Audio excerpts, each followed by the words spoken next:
Hi all, quick ഫ്രെയിംസിൻ്റെ പുതിയൊരു എപ്പിസോഡിലേക്ക് എല്ലാവർക്കും സ്വാഗതം.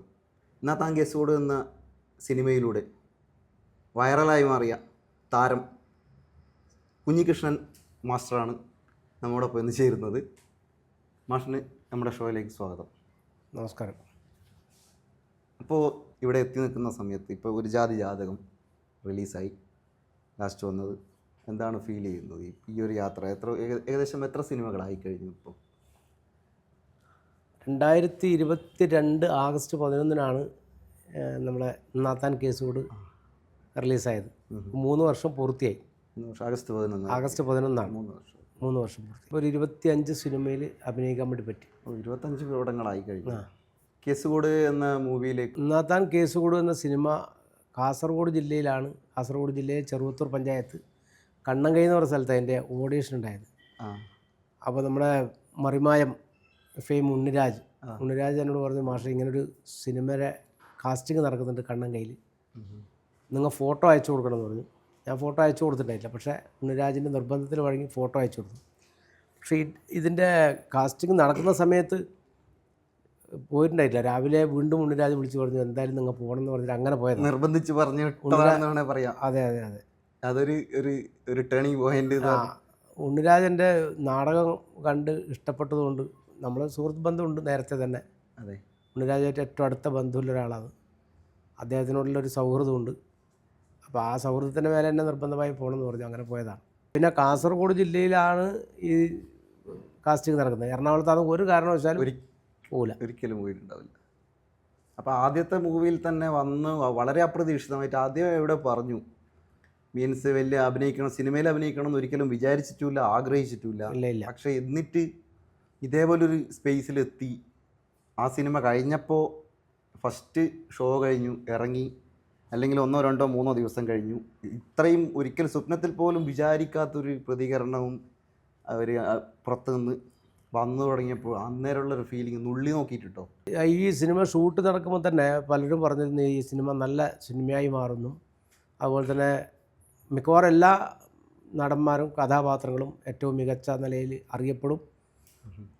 അതേ നിലയിൽ തന്നെ ഈ സിനിമ എന്നെ സംബന്ധിച്ചിടത്തോളം ഏറ്റവും നല്ലതായി മാറുമെന്ന് പല ആളുകളും ആ ലൊക്കേഷനിൽ വെച്ച് പറഞ്ഞു. പല ആൾ പറയുമ്പോൾ തമാശയായിട്ട് കണ്ടുവെങ്കിൽ പോലും പിന്നീട് അതൊരു യാഥാർത്ഥ്യമായി. നാത്താൻ കേസുകോട് എന്നുള്ള സിനിമ ആഗസ്റ്റ് 11 റിലീസാവുകയും അത് ജനങ്ങൾക്ക് ഇഷ്ടപ്പെടുകയും ചെയ്തു. ഏറ്റവും നല്ല സിനിമയായി ആളുകൾ വിലയിരുത്തി. നാടകത്തിൽ അഭിനയം വേണം, പിന്നെ സിനിമയാകുമ്പോൾ അഭിനയിക്കരുത് അത് പറയുന്നത് ശരിയാണോ? മീൻസ് അതിൻ്റെ നമ്മളൊരു നാടകത്തിൻ്റെ പശ്ചാത്തലം എന്ന് പറയുന്നത്, എൻ്റെ നാട് തടിയങ്കോലാണ്. തടിയങ്കോൽ അവിടെ ഒരു ക്ലബ്ബ് മനീഷ തിയേറ്റേഴ്സ്, പടന്ന പഞ്ചായത്ത് മനീഷ തിയേറ്റേഴ്സാണ് എൻ്റെ ക്ലബ്ബ്. ആ മനീഷ തിയേറ്റേഴ്സിൻ്റെ തെരുവ് നാടകം, ആദ്യകാലത്ത് തെരുവ് നാടകം, ആ തെരുവ് നാടകത്തിലൊക്കെ അഭിനയിച്ച് പിന്നീട് ശാസ്ത്ര സാഹിത്യ പരിഷത്തിൻ്റെ കലാജാഥ, ബാലസംഘത്തിൻ്റെ വേനൽത്തുമ്പി കലാജാഥയുടെ പരിശീലകൻ, ഈ നിലയിലെല്ലാം. അപ്പോൾ ഇതെല്ലാം കൊണ്ട് നാടകം നേരത്തെ പറഞ്ഞതുപോലെ ഒരു 10-30 ദിവസം അല്ലെങ്കിൽ ഒരു 40 ദിവസത്തെ റിഹേഴ്സൽ, തുടർച്ചയായ റിഹേഴ്സൽ, അതിന് ശേഷമാണ് അവതരണം. അതിൽ അഭിനയിക്കുക എന്നുള്ളത് വളരെ പ്രധാനപ്പെട്ട തന്നെയാണ്. ഇപ്പം ഞാൻ അഭിനയിച്ച മറ്റൊരു കലാസമിതിയാണ് കോറസ് കലാസമിതി മാണിയാട്ട്. NN പിള്ള സ്മാരക നാടകോത്സവം എല്ലാ വർഷവും നവംബർ 14 മുതൽ തുടർച്ചയായി 10 ദിവസം. എനിക്ക് തോന്നുന്നു NN പിള്ളയുടെ പേരിലൊരു നാടകോത്സവം നടക്കുന്നത് കേരളത്തിൽ കാസർഗോഡ് ജില്ലയിൽ മാത്രമാണ്. അത് മാണിയാട്ടാണ് ഇന്നും. അത് അതിൻ്റെ പ്രത്യേകത പറഞ്ഞാൽ കഴിഞ്ഞ 10-15 വർഷമായി ആ നാടകോത്സവം നടക്കുന്നു. 10 ദിവസം തുടർച്ചയായി നാടകം നടക്കുന്നു. നാടകത്തിൽ പങ്കെടുക്കുന്നവർക്കെല്ലാം സമൂഹ സദ്യ കൊടുക്കുന്നു. നാടകം കാണാൻ ആളുകൾ വരില്ല, അല്ലെങ്കിൽ സീരിയലോ അങ്ങനെയില്ല, ആളുകൾ നാടകം കാണാൻ വരില്ല എന്നൊക്കെ പറയുന്നതിന് നേരെ വിരുദ്ധമായി ഒരു 3000-ഓളം ആളുകൾ എല്ലാ ദിവസവും നേരത്തെ തന്നെ വന്ന് സീറ്റ് പിടിക്കുന്ന ഒരു നാടകോത്സവമാണ്. അപ്പോൾ നാടകത്തോട് ആളുകൾക്ക് താല്പര്യമുണ്ട്, നാടകം കാണാൻ താല്പര്യമുണ്ട്, അപ്പോൾ നാടകം അഭിനയിക്കാൻ താല്പര്യമുണ്ട്. അങ്ങനെ അഭിനയിച്ചതാണ്. സിനിമയെ സംബന്ധിച്ചിടത്തോളം ആണെങ്കിൽ നേരത്തെ പറഞ്ഞതുപോലെ ഒരു സ്വാഭാവികമായി അങ്ങനെ അഭിനയിക്കേണ്ട കാര്യമില്ല എന്നതൊരു. നാടകത്തിൽ ഒത്തിരി പേരുണ്ട് സിനിമയിലേക്ക് വന്നതും വരാൻ. നാടകത്തിൽ ഒരുപാട്, പ്രത്യേകിച്ച് കാസർഗോഡ് ജില്ലയിൽ ഒട്ടേറെ നാടക പ്രവർത്തകരുണ്ട്. നന്നായി നാടകം അഭിനയിക്കുകയും സംവിധാനം ചെയ്യുകയൊക്കെ ചെയ്യുന്ന ഒരുപാട് ആളുകളുണ്ട്. തീർച്ചയായിട്ടും. അപ്പോൾ മലബാറിൽ നമ്മളിപ്പം ഏകദേശം ഒരു 3-4 വർഷമായിട്ടെന്ന് തോന്നുന്നത്. ഒരുപാട് പടങ്ങൾ ഒരു ഹബ്ബ് തന്നെ ആയി മാറി. കണ്ണൂർ, കാസർഗോഡ് പശ്ചാത്തലത്തിൽ ഒരുപാട് സിനിമകൾ. പണ്ട് നമ്മളെ ചെറുതിൽ സിനിമ കാണുക ഇടയ്ക്ക്, പക്ഷേ ഷൂട്ടിംഗ് കാണാന്ന് പറഞ്ഞൊരു ഡ്രീമായിട്ട് നടന്നൊരു സമയം ഉണ്ടായിരുന്നു എൻ്റെയൊക്കെ ചെറുതിൽ. അത് എങ്ങനെയെങ്കിലും ഒരു സിനിമയുടെ ഷൂട്ട് ഇപ്പോൾ പാലക്കാടും പശ്ചാത്തലം അല്ലെങ്കിൽ തെക്കൻ കേരളത്തിൽ, അത് നേരെ ഒരു പറച്ചിനാട്ട് എന്ന് പറയാൻ പറ്റൂല, ഇങ്ങോട്ടേക്ക് ഇപ്പോൾ ഒരു അതിൻ്റെ ഒരു ഇപ്പോൾ ഒരുപാട് സിനിമകൾ ഷൂട്ട് ചെയ്യുന്നുണ്ട്. എങ്ങനെയായിരിക്കും ഇങ്ങോട്ടുള്ള ഒരു മാറ്റം? നമ്മുടെ സ്ലാങ് ആണോ അല്ലെ നമ്മുടെ മലബാർ പശ്ചാത്തലമാണോ, എന്തുകൊണ്ടായിരിക്കും ഇത്രയും സിനിമ? എനിക്ക് തോന്നുന്നു പറഞ്ഞാൽ പാലക്കാട് പോലെ മറ്റു പ്രദേശങ്ങളിലൊക്കെ ഒരുപാട് സ്ക്രീനിൽ കണ്ട സ്ഥലങ്ങളാണ്. കാസർഗോഡ് ജില്ലയിൽ സ്ക്രീനിൽ കാണാത്ത ഒരുപാട് സ്ഥലങ്ങളുണ്ട്. ഏറ്റവും മനോഹരമായ സ്ഥലങ്ങളുണ്ട്, ഷൂട്ട് ചെയ്യാൻ വേണ്ടി പറ്റുന്ന ഒരുപാട് സ്ഥലങ്ങൾ. ആ സ്ഥലങ്ങളെല്ലാം ഇപ്പോൾ കണ്ടെത്തുന്നു, ഷൂട്ടിംഗ് നടക്കുന്നു എന്നുള്ളൊരു പ്രത്യേകത. അത് മാത്രമല്ല, സിനിമക്കാരോട് ചോദിച്ചാൽ പറഞ്ഞാൽ ഏറ്റവും നല്ല മനുഷ്യർ, വളരെ സ്നേഹം, ഇല്ല സിനിമക്കാരോട് വല്ലാത്തൊരു താല്പര്യം. അതുപോലെ തന്നെ സിനിമ ഷൂട്ട് ചെയ്യുന്ന സ്ഥലത്ത് എത്തിക്കഴിഞ്ഞാൽ അവരെ വീട്ടുകാരെ പോലെ കാണുന്ന ആളുകളാണ് കാസർഗോഡ് ജില്ലയിലെ ആളുകളെന്ന് പല ആളുകൾ ഇപ്പോൾ പാലക്കാടും അതുപോലെ എറണാകുളത്തൊക്കെയുള്ള ആളുകൾ പറയുന്നത് കേൾക്കുമ്പോൾ ഒരു സന്തോഷമുണ്ട്. കാസർഗോഡ് ജില്ലയിലെ ആളുകളുടെ ഒരു പെരുമാറ്റവും രീതിയൊക്കെ തീർച്ചയായിട്ടും അത് നമുക്കെല്ലാം സന്തോഷമുള്ള കാര്യമാണ്. അതെ അതെ. ഇനിയിപ്പോൾ വരാൻ പോകുന്ന പ്രൊജക്ട്സ് എങ്ങനെയാണ്? ഇപ്പോൾ റിലീസിന് ഒരുങ്ങിയതും ഇപ്പോൾ ഷൂട്ട് നടന്നുകൊണ്ടിരിക്കുന്നതായിട്ടുള്ളത്. ഇപ്പോൾ ലാസ്റ്റ് ഒരു ജാതി യാതകത്തിന് ശേഷം ഇപ്പോൾ സംശയം ഇറങ്ങി, വിശേഷം ഇറങ്ങി. ഇനിയിപ്പോൾ ഷൂട്ട് നടന്ന് കംപ്ലീറ്റ് ചെയ്തത് പെണ്ണ് കേസ് എന്നാണ് സിനിമയുടെ പെണ്ണ് കേസ്. ഫെബിൻ സിദ്ധാർത്ഥാണ് അതിൻ്റെ ഡയറക്ടർ. നിഖില വിമലാണ് അതിൽ നായിക. അദ്ദേഹത്തെ കേന്ദ്ര കഥാപാത്രമായിക്കൊണ്ട് നടക്കുന്നൊരു സിനിമയാണ് പെണ്ണ് കേസ്. ഓക്കെ. അത് കംപ്ലീറ്റ് അതിൻ്റെ വർക്കും കഴിഞ്ഞു, ഡബ്ബിങ് കഴിഞ്ഞു. ഓണം റിലീസാവാൻ സാധ്യതയില്ല, ഓണത്തിന് ശേഷം എന്തായാലും റിലീസാവും. മറ്റൊരു പ്രധാനപ്പെട്ട സിനിമയാണ് നാത്താൻ കേസ് കൂടിൻ്റെ ഡയറക്ടറായിട്ടുള്ള രതീഷ് ബാലകൃഷ്ണ പൊതുവാൾ സംവിധാനം ചെയ്ത് ചാക്കോച്ചൻ മെയിൻ കഥാപാത്രമായിട്ട് വരുന്ന ദുരൂഹ സാഹചര്യത്തിൽ നിന്നാണ് അതിൻ്റെ പേര്. ദുരൂഹ വയനാട്ടിലായിരുന്നു ഇതിൻ്റെ ഷൂട്ട്. അപ്പോൾ രതീഷ് ബാലകൃഷ്ണ പൊതുവാൾ ആ സിനിമയിലേക്ക് എന്നെയും വിളിച്ചു. ചെറിയ റോളാണ്, പക്ഷെ എന്നാൽ പോലും അദ്ദേഹം വീണ്ടും വിളിച്ചു എന്നതിൽ ഭയങ്കര സന്തോഷമുണ്ട്. മറ്റൊന്നിപ്പോൾ കാസർഗോഡും അതുപോലെ തന്നെ എറണാകുളം ഒക്കെ വെച്ച് ഷൂട്ട് ചെയ്തിട്ടുള്ള ഒരു സിനിമയുണ്ട്, വിസ്ത വില്ലേജ് എന്നാണ് അതിൻ്റെ പേര്. പാമ്പള്ളി ദേശീയ പുരസ്കാരമൊക്കെ നേടിയ ഒരു ഡയറക്ടറാണ്. വിസ്റ്റ വില്ലേജ് വൈത്തിരി വില്ലേജ് എന്നെല്ലാം അതിന്. അതിൽ സണ്ണി ലിയോണാണ് അതിന് മെയിൻ ചെയ്യുന്നത്. സണ്ണി ലിയോൺ.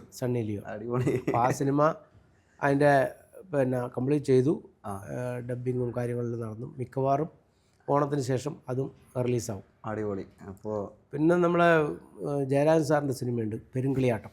പെരുങ്കളിയാട്ടം സുരേഷ് ഗോപി നായകനായിട്ടുള്ള സിനിമയാണ്.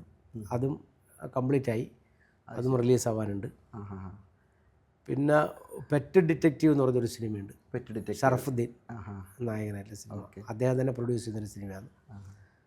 പിന്നെ ഓം ശാന്തി എന്ന് പറഞ്ഞൊരു സിനിമയുണ്ട്. ഓം ശാന്തി എൻ്റെ പേര് ചിലപ്പോൾ അങ്ങോട്ടും ഇങ്ങോട്ടും ചിലപ്പോൾ മാറിപ്പോകാൻ സാധ്യതയുണ്ട്. അതും റിലീസാവാൻ റെഡിയായിട്ട്. ഇപ്പോൾ ഒരു 8ഓളം സിനിമ. പ്രകമ്പനം ഇപ്പം ഷൂട്ട് കഴിഞ്ഞത് പ്രകമ്പനമാണ്. വിജേഷ് പാടത്തൂർ സംവിധാനം ചെയ്തൊരു സിനിമയാണ്. നമ്മുടെ നവാസ് ലൊക്കേഷനിൽ വെച്ച് മരണപ്പെട്ടത്. പിന്നെ അത് പ്രകമ്പനം കംപ്ലീറ്റ് ആയി. രാജേഷ് മാധവനുണ്ട്. കംപ്ലീറ്റ് ആയി. സിനിമകൾ ഇങ്ങനെ തയ്യാറായിക്കൊണ്ടിരിക്കുകയാണ്. 8 സിനിമ ഇപ്പോൾ കംപ്ലീറ്റ് ആയതുണ്ട്. അത് ഓരോ മാസമായിട്ട് റിലീസാവട്ടെന്നാണ് നമ്മൾ ആഗ്രഹിക്കുന്നത്. മാസത്തിലൊരു സിനിമയെങ്കിലും. ധ്യാൻ ശ്രീനിവാസൻ പറഞ്ഞ പോലെ അതെ, എല്ലാ വെള്ളിയാഴ്ചയും മാസത്തിലൊരു സിനിമയെങ്കിലും കിട്ടിയാൽ നല്ലത്. നമ്മൾ ഗുരുവായൂർ അമ്പല നടയിൽ അതുമായിട്ട് ബന്ധപ്പെട്ട് പറയുമ്പോൾ എന്തെങ്കിലും പ്രത്യേക എക്സ്പീരിയൻസ് ഉണ്ടായിട്ടില്ല? എത്ര ദിവസമായിരുന്നു അതിൽ ഗുരുവായൂർ അമ്പല? എനിക്ക് യഥാർത്ഥത്തിൽ അത് 10-25 ദിവസത്തിലധികം ഷൂട്ടുണ്ടായ ഒരു സിനിമയാണ്. പക്ഷേ ആ 25 ദിവസത്തെ ഷൂട്ട് എന്ന് പറയുമ്പം ത്രൂഔട്ട് അഭിനയിക്കാനില്ലെങ്കിലും പക്ഷേ എല്ലാ സമയത്തും ആ ലൊക്കേഷൻ ഉണ്ടാവണം ഒരാളായിരുന്നു ഞാൻ. അപ്പം അതുകൊണ്ട് എല്ലാ ദിവസവും അവിടെ ഉണ്ടായിരുന്നു. അതിൽ പൃഥ്വിരാജ്, അതുപോലത്തെ അതിൻ്റെ ഡയറക്ടർ വിപിൻ ദാസ്. ഒരു അനുഭവം തന്നെയാണ്, പറഞ്ഞറിയിക്കാൻ പറ്റാത്തൊരു അനുഭവം തന്നെ. പിന്നെ പൃഥ്വിരാജിൻ്റെ കൂടെ അഭിനയിക്കാൻ വേണ്ടി പറ്റി. ആരും കൊതിക്കുന്ന ഒരു നിമിഷം. സാക്ഷാൽ പൃഥ്വിരാജ് സുകുമാരൻ്റെ കൂടെ അഭിനയിച്ചു, ഇന്ദ്രജിത്തിൻ്റെ കൂടെ അഭിനയിച്ചു. ഇപ്പോൾ പ്രകമ്പനത്തിൽ പിന്നെ മല്ലിക സുകുമാരനുണ്ട്. അപ്പോൾ 3 കൂടി അഭിനയിച്ചു. ഞാനൊരു മൊമെൻറ്റിൽ നമ്മൾ ഉണ്ടായിരുന്നു എന്ന് പറഞ്ഞല്ലോ, സിനിമയായിട്ട് ബന്ധപ്പെട്ടിട്ട് ലൊക്കേഷനിലൊക്കെ ഉണ്ടായിരുന്നു. അപ്പോൾ ആടുജീവിതം സിനിമ തിയേറ്ററിൽ നിന്ന് കണ്ടിട്ട് എൻ്റെ ലൈഫിൽ ആദ്യമായിട്ട് ഒരു ഇവിടെ ഒരു കല്ലെടുത്ത് വെച്ചത് ഒരു മീൻസ് അനങ്ങാൻ കഴിയുന്നില്ല അത് കഴിഞ്ഞപ്പോൾ. അതിൽ പ്രത്യേക കാരണം എന്ന് പറഞ്ഞാൽ ഇദ്ദേഹം ആണല്ലോ നമ്മുടെ മുന്നിലൂടെ കുറേ ദിവസം ഇത് ചെയ്തു വെച്ചിട്ടാണല്ലോ ഇദ്ദേഹം നമ്മുടെ മുന്നിൽ ഒരുപാട് ദിവസങ്ങൾ ഉണ്ടായിട്ട് ഒന്ന് ഷെയ്ക്ക് ഹാൻഡ് ചെയ്യാനോ ഇപ്പം അത് കഴിഞ്ഞപ്പോൾ ഒന്ന് കെട്ടിപ്പിടിച്ച് ഹഗ് ചെയ്തിട്ടൊരു മുത്തം കൊടുക്കാനാണ് ഒരു ഫീല് നാച്ചുറലി ഉണ്ടായതാണ്. അപ്പോൾ അതിനൊക്കെ പ്രത്യേക കാരണം ഇതുകൊണ്ടാണ്. ഇത്രയും 10-12 ദിവസം നമ്മുടെ അടുത്ത് ഉണ്ടായിട്ടും ഇതൊക്കെ ചെയ്തു വെച്ചിട്ടാണല്ലോ വന്നതെന്നുള്ള ഒരു എന്തോ ഒരു ഫീൽ ഉണ്ടായിരുന്നു. പക്ഷെ നേരെ വിപരീതമായിട്ടൊരു കഥാപാത്രമല്ലേ, അതും ഇതുമായിട്ട് വലിയ വ്യത്യാസമില്ലേ? അതെ അതാണ് അതെല്ലാം കൊണ്ട്. പിന്നെ അത്രയും ശരീരഭാരം കുറച്ചിട്ട് അതിനു വേണ്ടി എടുത്ത എഫേർട്ടുകൾ, എത്രയോ വർഷങ്ങൾ കഠിന പ്രയത്നം, എന്തൊക്കെയോ ഞാനത് കണ്ടപ്പോൾ അദ്ദേഹം പൃഥ്വിരാജ് സുകുമാരൻ തന്നെ പറഞ്ഞിട്ടുണ്ട്. ഒരു പടം അത്തീന എന്ന് പറഞ്ഞൊരു ഫ്രഞ്ച് മൂവി കണ്ടിട്ട് ഞാൻ വണ്ടർ അടിച്ചു പോയി, എൻ്റെ കിളി പോയി. ആ ഒരു അവസ്ഥയാണ് എനിക്ക്. അപ്പോൾ എനിക്ക് ജനങ്ങൾക്കിടയിൽ അതിന് വലിയൊരു അംഗീകാരം കിട്ടിയിട്ടുണ്ട്. അതെ മറ്റ് അംഗീകാരങ്ങളൊന്നും വന്നില്ലെങ്കിൽ പോലും ജനങ്ങൾക്കിടയിൽ വലിയൊരു അംഗീകാരം കിട്ടിയ സിനിമയാണ്. ഒരുപാട് സന്തോഷമുണ്ട്. കഥ പറയുമ്പോൾ സിനിമ അത് നന്നായിട്ട് ഒന്നിൽ കൂടുതൽ തവണ വാച്ച് ചെയ്തിട്ടുണ്ടെന്നോ അല്ല ഭയങ്കര ഫേവറേറ്റ് സിനിമയാണെന്ന് എവിടെയോ പറഞ്ഞിട്ടുണ്ട്. കഥ പറയുമ്പോൾ എന്നുള്ള സിനിമ പലതവണ കാണുമ്പോഴും അത് ഭയങ്കരമായിട്ട് ഇഷ്ടപ്പെട്ട സിനിമയാണ്. ഞാനും ഒരുപാട് തവണ കാണുന്ന ശ്രീനേട്ടൻ്റെ ഒരു ഭയങ്കര അതെ ബാർബർ മാത്രം അതിൻ്റെ ഒരു സംവിധാനം, അതിൻ്റെ എല്ലാം കൊണ്ടുതെറ്റും, അതിൻ്റെ പാട്ട്, പിന്നെ അശോക് രാജ് എന്ന് പറഞ്ഞിട്ട് സൽഷാൽ മമ്മൂക്ക വരുന്നു. ഒരു വ്യത്യസ്തമായൊരു സിനിമയല്ലേ മോഹൻ മണ്ടോടിയുടെ ഒരു പ്രധാനപ്പെട്ട ആദ്യത്തെ സിനിമ.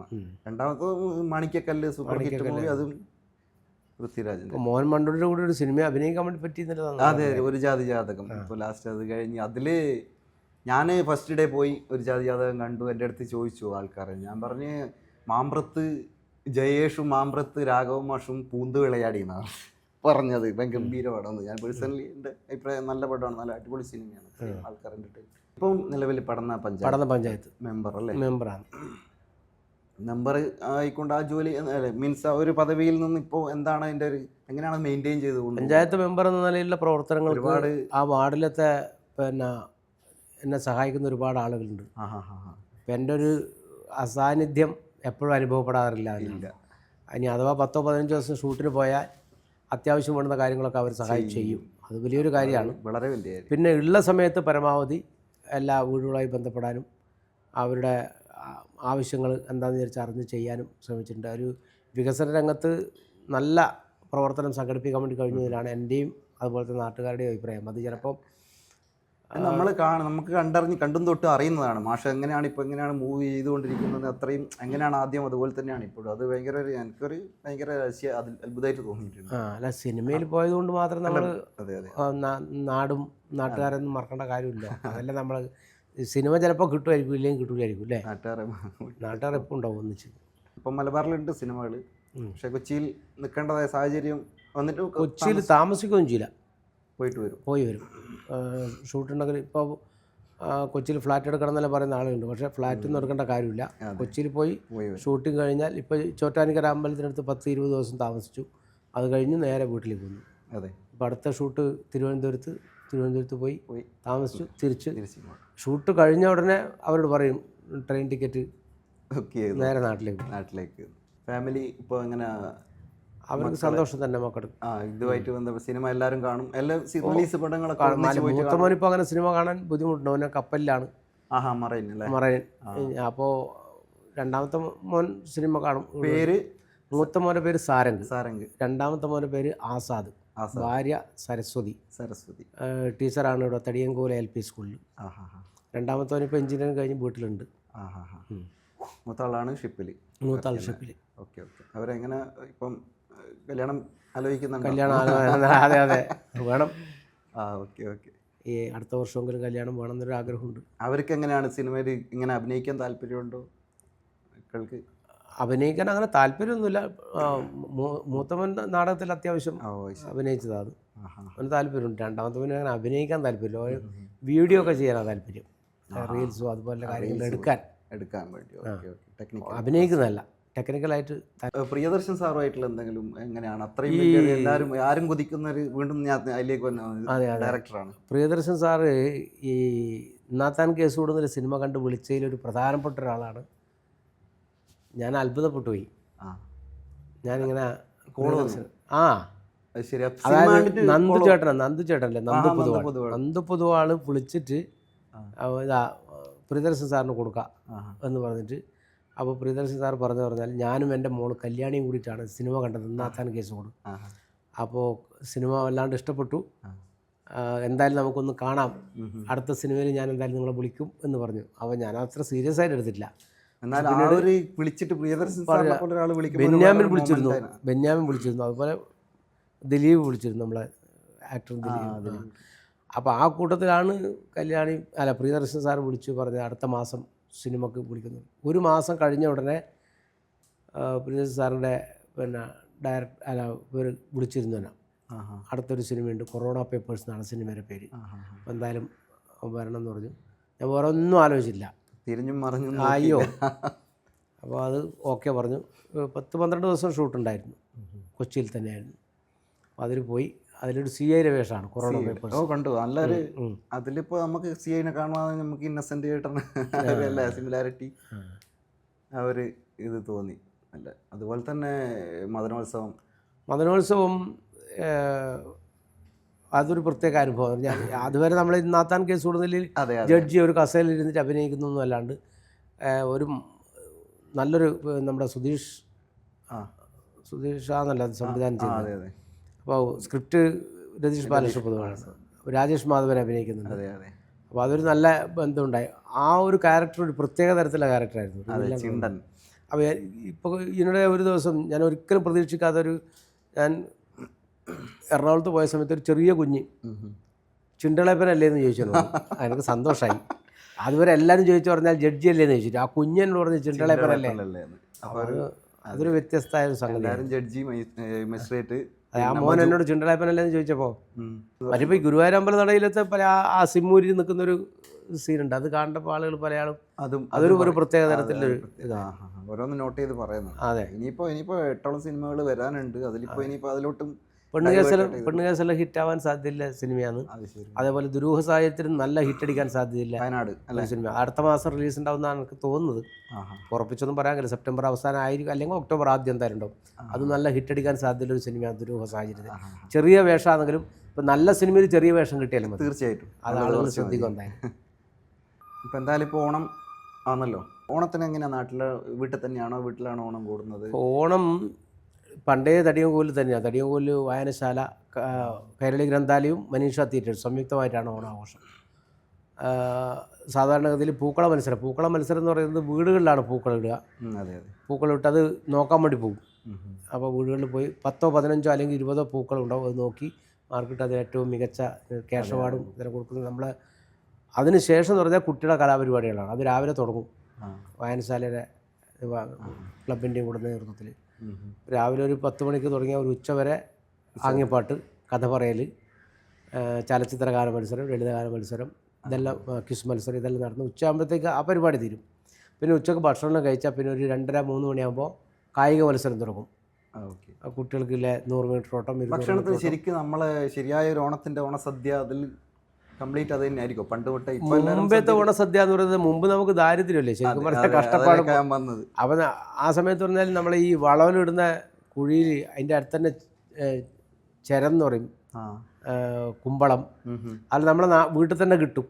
അത് വെച്ചിട്ട് നല്ലൊരു കറി ഉണ്ടാക്കും. പിന്നെ കൂമ്പുണ്ടാവും, കാമ്പുണ്ടാവും. ഇതെല്ലാം ഓണത്തിൻ്റെ സദ്യയുടെ ഭാഗമായി വരും. പക്ഷെ അതെല്ലാം മാറി, ഇപ്പോഴത്തെ ഓണസദ്യ മാറി. ഓണസദ്യയെല്ലാം കഴിഞ്ഞ് എല്ലാവരും വീണ്ടും വായനശാലയിടത്തേക്ക് വന്നാൽ ഈ പറയുന്ന ചാക്ക് റൈസ് ഉണ്ടാവും, ചട്ടി റൈസ് ഉണ്ടാവും, ചട്ടി പൊളിക്കൽ, കമ്പവലി, മറ്റേ കവുങ്ങ് കയറ്റം. ഇപ്പോൾ കുട്ടികൾക്ക് ഇന്നത്തെ ഇനിയിപ്പോൾ ഡിജിറ്റൽ കാലഘട്ടത്തിൽ അതൊന്നും അങ്ങനെ സംഭവം അറിയേയില്ല. ഇപ്പോൾ നമ്മുടെ നാട്ടിൽ ഇതെല്ലാം നടക്കുന്നുണ്ടല്ലേ, എല്ലാ മത്സരവും നടക്കുന്നുണ്ട്. ഈ മത്സരം നടക്കും. കബഡിയുണ്ട്, കമ്പവലിയുണ്ട്, സ്ലോ സൈക്കിൾ റേസ് ഉണ്ട്. എല്ലാ മത്സരവും ഉച്ചയ്ക്ക് ശേഷം നടക്കും. പിന്നെ വൈകിട്ട് സമ്മാനം കൊടുത്തു കഴിഞ്ഞാൽ പിന്നെ കലാപരിപാടി, നാട്ടിലെ കുഞ്ഞളെ ഡാൻസും പരിപാടിയൊക്കെ ഉണ്ടാവും, സ്കിറ്റ് ഉണ്ടാവും, കുഞ്ഞു നാടകങ്ങളുണ്ടാവും. എല്ലാവരും ഒത്തുകൂടുന്നൊരു വലിയ ഉത്സവമാണ് ഓണം. അപ്പോൾ ഓണത്തിന് ഏത് ഷൂട്ടുണ്ടെങ്കിലും ഞാൻ ഇപ്പോൾ ഈ 1-ാം തീയതി ഷൂട്ട് തുടങ്ങുമെന്ന് പറഞ്ഞു. ഞാൻ പറഞ്ഞു 1-ാം തീയതി തുടങ്ങിയാലും കുഴപ്പമില്ല, ഓണത്തിന് 1, 2, 3, 4, 5 നാട്ടിൽ മസ്റ്റാണ്. അത് നാട്ടിലുണ്ട്. പിന്നെ അധ്യാപനം ഹിന്ദി ആയിരുന്നു അല്ലേ? കഴിഞ്ഞ് 20-ാം തീയതി 2020 റിട്ടയർ ചെയ്തു.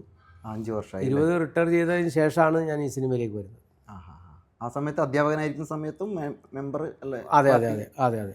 ഈ അധ്യാപകന് ഇപ്പോൾ ഒരു ശിഷ്യൻ ഫീലിംഗ് ഉണ്ടാവാറുണ്ടോ ലൊക്കേഷനിൽ പോകുമ്പോൾ?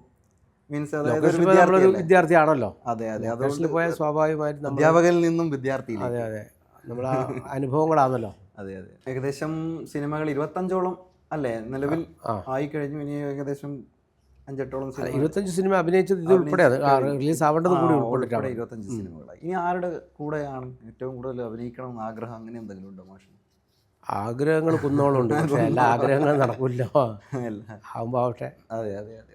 നമ്മളിപ്പോൾ പഴയ കാലത്ത് അഭിനയിക്കുമെന്ന് വിചാരിച്ചിട്ടില്ല, അല്ലെങ്കിൽ അഭിനയിക്കാൻ അങ്ങനെ താല്പര്യം ഇല്ലായിരുന്നു എന്ന് പറഞ്ഞു. പണ്ട് നമ്മുടെ ലെജൻസ് അന്നുകൊണ്ട് ഇന്നുകൊണ്ട് എല്ലാവരും വലിയ ഭയങ്കര പെർഫോമേഴ്സ്. നമ്മളിപ്പോൾ മമ്മൂക്ക, ലാലേട്ടൻ അത് വേറൊരു കാറ്റഗറിയിൽ വെച്ചുകൊണ്ട് പഴയ നമ്മുടെ തിലകൻ ചേട്ടൻ, ജഗതി ശ്രീകുമാർ, ശ്രീനി സാറ്, ഒടുവിൽ ഉണ്ണികൃഷ്ണൻ, പപ്പു ചേട്ടൻ, അടൂർ ബാസി, ശങ്കരാടിയമ്മാവൻ, അങ്ങനെയുള്ള അതൊക്കെ കാണുന്ന സമയത്ത് എന്തെങ്കിലും അഭിനയിക്കണം അത്ഭുതപ്പെട്ട് നോക്കിയിട്ടുണ്ടോ ഈ സമയത്ത് ഇവരൊക്കെ എങ്ങനെയാണ് ചെയ്യുന്നതെന്നുള്ളത്?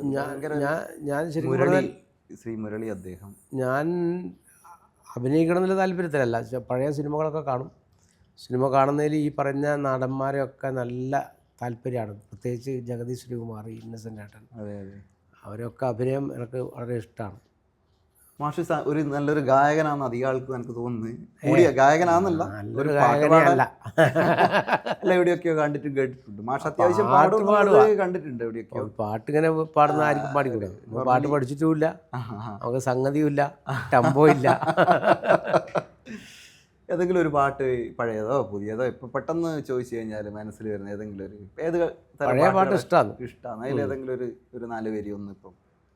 ശ്യാമസുന്ദര പുഷ്പമേ എൻ്റെ പ്രേമ സംഗീതമാണു നീ, ധ്യാനലീനമീരിപ്പൂ ഞാൻ, ധ്യാനലീനമീരിപ്പൂ ഞാൻ, ഗാനമെന്നെ മറക്കുമോ, എൻ്റെ ഗാനമെന്നിൽ മരിക്കുമോ.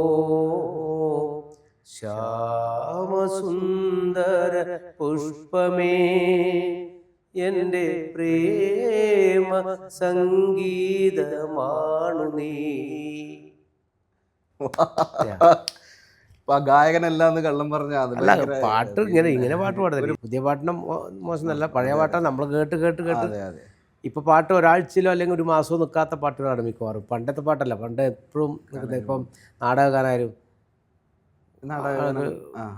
നാടകഗാനമൊക്കെ ആളുകൾക്ക് എപ്പോഴും എത്രയോ കാലം മുമ്പ് പാടിയ പാട്ട് ഇപ്പോൾ ബലികുടീരങ്ങളെ ബലികുടീരങ്ങളെ സ്മരണകളിരമ്പും രണസ്മാരകങ്ങളെ ഇവിടെ ജനകോടികൾ ചാർത്തുന്നു നിങ്ങളിൽ സമരപുളകങ്ങൾ തൻ സിന്ദൂരമാലകൾ.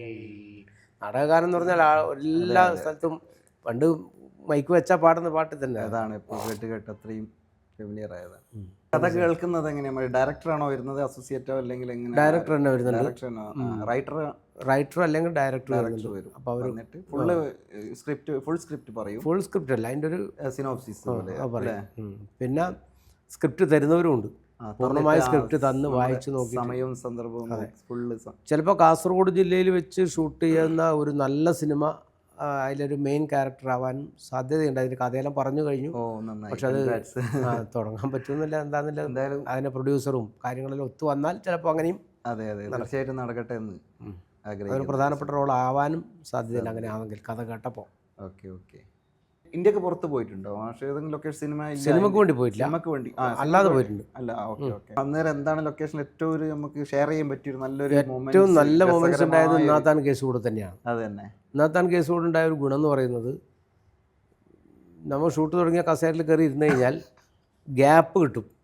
അത് ഉച്ചക്ക് അല്ലെങ്കിൽ വൈകുന്നേരം എല്ലാം ഗ്യാപ്പ് കിട്ടിക്കഴിഞ്ഞാൽ പാട്ട് പാടുക എന്നുള്ളത് ആ ലൊക്കേഷൻ്റെ പ്രത്യേകതയായിരുന്നു. പാട്ട് എല്ലാം കിട്ടുന്ന പാട്ട് പാടിക്കൊണ്ടേയിരിക്കും. അത് ഞാൻ മാത്രമല്ല, അതിൽ രാകേഷ് ഉഷാറുണ്ട്, ആഹാ. അദ്ദേഹം പാടും. അതെ അതെ. പിന്നെ രതീഷ് ബാലകൃഷ്ണ പൊതുവാൾ ഇതിന് നല്ല സപ്പോർട്ടാണ്. അതെ. സുധീഷ് ഏട്ടനായാലും മറ്റേ രാജേഷ് മാധവനായാലും എല്ലാവരും ഇതിന് സപ്പോർട്ടാണ്. അപ്പോൾ ഈ കോർട്ടിൽ എല്ലാവരും ഇരുന്ന് കഴിഞ്ഞാൽ നല്ല ഓഡിയൻസുമായി, മറ്റ് കോസ്റ്റ്യൂമിൻ്റെ ആളുകളായി, അതുപോലെ തന്നെ ക്യാമറ, എല്ലാവർക്കും ഭയങ്കര സപ്പോർട്ടാണ്. ഭയങ്കര സമയം പോകുന്ന അറിയില്ല. സമയം പോകുന്ന അറിയില്ല. രസകരമായി പോയൊരു ഷൂട്ടിംഗ് ലൊക്കേഷനാണ്. അതിനുശേഷം അങ്ങനെ ഒരു അനുഭവം ഇതുവരെ ഉണ്ടായിട്ടില്ല. അപ്പോൾ എല്ലാം കൊണ്ടും അത് തന്നെ. എല്ലാം കൊണ്ടും ഇന്നാത്താൻ കേസ് കൂടിൻ്റെ ഒരു പ്രത്യേകത പറഞ്ഞാൽ ആടെ ഒരു ഗ്രൂപ്പ് വർക്ക്, ഏറ്റവും നല്ല ഒരു ടീം സ്പിരിറ്റ് ഉണ്ടായ ഒരു സിനിമയാണ് നാത്താൻ കേസ് കൂട്. പിന്നെ എനിക്കൊരു സിനിമയിൽ അഭിനയിക്കാൻ പോയൊരു ഫീലിംഗേ ഉണ്ടായിട്ടില്ല. ഒന്നും ഉണ്ടായില്ല. എനിക്കൊരു ടെൻഷനേ ഉണ്ടായിട്ടില്ല. 3 വർഷങ്ങൾക്ക് ഇപ്പുറം അതിലേക്ക് തന്നെയാണ് വീണ്ടും നമ്മൾ ഒരു തരത്തിലും ആടെ ഒരു ടെൻഷൻ ഉണ്ടായിട്ടില്ല. ഞാനൊരു സിനിമയിൽ അഭിനയിക്കാൻ പോകുന്നൊരു ഫീൽ ഉണ്ടായിട്ടില്ല. സാധാരണ പോലെ ഇതേപോലെ തന്നെ. പിന്നെ രതീഷ് ബാലകൃഷ്ണ പൊതുവാൾ എന്നോട് ഉണ്ടായിട്ടുള്ളൊരു പെരുമാറ്റം എന്ന് പറയുന്നത് അതായിരുന്നില്ല. വളരെ സ്നേഹത്തോടെ, ഭയങ്കര സ്നേഹത്തോടെയും, അതുകൊണ്ട് എനിക്ക് അത്രയും ഫീൽ ചെയ്ത് ഒന്നും പറയണ്ടായില്ല. നമ്മളായിട്ട് പോയി ഇത് സ്ക്രിപ്റ്റ് രാവിലെ വട്ടത്തിലിരുന്നിട്ട് ഒന്ന് പറയും, ഇതാണ് ഇന്ന് എടുക്കാൻ വേണ്ടി പോകുന്നതെന്ന് പറയും. പോയി കഴിഞ്ഞാൽ മേക്കപ്പ് ചെയ്ത് അടകറി ഇരുന്ന് വളരെ കൂളായിട്ട് കാര്യങ്ങൾ പറയുന്ന ഒരവസ്ഥയായിരുന്നു. ഒരു തുടക്കക്കാരൻ്റെതായ ഒരു പിന്നെ സിനിമയിൽ ഇതിന് ഉണ്ടായ ഒരു ഗുണം എന്ന് പറഞ്ഞാൽ രാജേഷ് മാധവൻ്റെ വലിയൊരു സപ്പോർട്ടുണ്ട്. അതെന്താണെന്ന് പറഞ്ഞാൽ ഓരോ സീൻ എടുത്തു കഴിഞ്ഞാലും അദ്ദേഹം ഏറ്റവും പിറകിൽ നിന്നിട്ട് കൈകൊണ്ട് ഇങ്ങനെ ആക്കും. അത് നമുക്കൊരു പോസിറ്റീവ് എനർജി സ്പ്രെഡ് ചെയ്യാൻ അതൊരു ഭയങ്കര സംഭവമാണ്. അതൊരു നല്ല സപ്പോർട്ടായിരുന്നില്ല, ഒരിക്കലും മറക്കാൻ പറ്റാത്തതാണ്. ജഡ്ജി എന്ന് പറയുമ്പോൾ നമ്മള് പല ജഡ്ജിമാരെ കണ്ടിട്ടുണ്ട്, പക്ഷേ ഇതൊരു വല്ലാത്ത ജഡ്ജി ആയിരുന്നു. പക്ഷെ അത് അത്രയും 2-3 കൈ നീട്ടി സ്വീകരിക്കുക, അതിനുള്ളൊരു. ഇന്നലെ നമ്മളെ പെണ്ണത്തെ ബാലമാഷ മോളെ കല്യാണത്തിന് അവർ പത്തനംതിട്ട, അവർ പെണ്ണിൻ്റെ വീട്, പക്ഷെ അവർ ആ ടീം പത്തനംതിട്ട, കൊല്ലത്തു നിന്നെല്ലാം അവർ വന്നിട്ടുണ്ടായിരുന്നു. അപ്പോൾ കല്യാണത്തിന് ഞാൻ പോയപ്പോൾ ആ കൊല്ലത്തും പത്തനംതിട്ടയിലെ ആളുകൾ എന്നെ കാണുമ്പോൾ തന്നെ അവർ തിരിച്ചറിഞ്ഞു എന്നുള്ളത് വലിയൊരു കാര്യമല്ലേ? അല്ലെങ്കിൽ നമ്മൾ ആരും അറിയില്ലോ. അതെ, തീർച്ചയായിട്ടും കണ്ടുകൊണ്ടേ ഇരിക്കുകയാണല്ലോ. റീൽസും കാണുന്നുണ്ട്, റീൽസിലും ഇൻസ്റ്റയിലും അവിടെ ഇവിടെ ഒക്കെ അത് കാണും. ട്രെയിനിൽ പോയാൽ ടി അടക്കം ഇത് കണ്ട റീൽസ് കണ്ട അവർ ചിലപ്പോൾ സിനിമ പൂർണ്ണമായി കണ്ടിട്ടുണ്ടാവില്ല, എന്നാലും ഇതിൻ്റെ റീൽസ് കണ്ട് ഭയങ്കര സന്തോഷം പറയുന്നവരുണ്ട്. ഓക്കെ.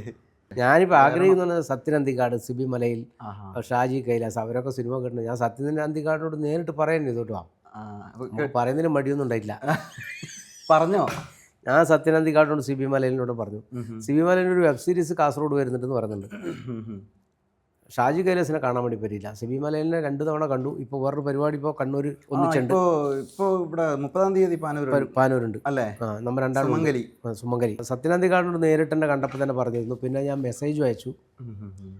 സത്യനന്ദിക്കാടിൻ്റെ സിനിമയുടെ പ്രത്യേകത പറഞ്ഞാൽ ഒരു പൂർണ്ണമായും ഗ്രാമീണ അന്തരീക്ഷത്തിൽ ഏറ്റവും ആളുകൾക്ക് രസിക്കുന്ന ഒരു സിനിമയാണ്. വെബ് സീരീസ് പിന്നെ വയനാട്ടിൽ ഷൂട്ട് ചെയ്തൊരു വെബ് സീരീസ് കഴിഞ്ഞു. Perilloor premier league, Perilloor PPL അതിൽ ഉണ്ടായി. അതിന് 2ാം ഭാഗം എടുക്കുന്നു പറയുന്നുണ്ടായിരുന്നു. ദീപു റൈറ്റർ നമ്മുടെ ഗുരുവായൂരമ്പല നടയിൽ അല്ലേ? മാഷ് പിന്നെ വായനാശീലങ്ങൾ അതുപോലെ വല്ലത് നമ്മളെ കൈരളി ഗ്രന്ഥാലയമാണ് നമ്മളെ ലൈബ്രറി എന്ന് പറഞ്ഞത്. മുമ്പ് കാലത്ത് സ്ഥിരമായിട്ട്, ഇപ്പോൾ പിന്നെ വായന കുറഞ്ഞു പോയിട്ടുണ്ട്. പിന്നെ കവിതയാണ് ഏറ്റവും കൂടുതൽ ഇഷ്ടമുള്ളത്. കവിതകളല്ലേ?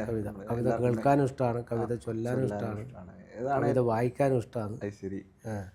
ഏറ്റവും ഇഷ്ടപ്പെട്ട ഏത് ടൈപ്പ് ഓഫ് കവിതകളാണ്? ഏത് കവിതയും ചൊല്ലാനും ഏറ്റവും ഇഷ്ടപ്പെട്ട ഒരു കവിത എന്നാലും നമുക്ക് ഒരു കവിത ഇപ്പം ചുരണ്ടതല്ലേ മധുസൂനൻ നായർതോ അങ്ങനെ ഏതെങ്കിലും ഒന്ന്? ഇപ്പം വലയിൽ വീണ കിളികളാണ് നാം, ചിറകൊടിഞ്ഞൊരിണകളാണ് നാം, വഴിവിളക്ക് കണ്ണ് ചിമ്മുമീ